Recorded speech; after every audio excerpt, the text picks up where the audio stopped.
You ask Tiger to calculate. This deals with linear inequalities with one unknown. The final result is a greater than negative 44. Let's solve it step by step. Isolate the a. Multiply both sides by inverse fraction 4 over negative 1. Whenever you multiply or divide by a negative, reverse the inequality sign.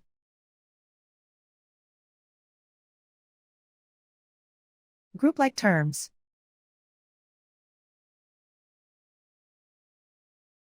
Multiply the coefficients.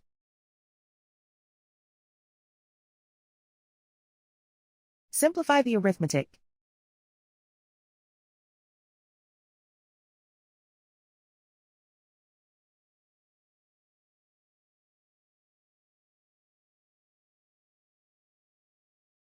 Plot the solution on a coordinate grid. And so the final result is a greater than negative 44.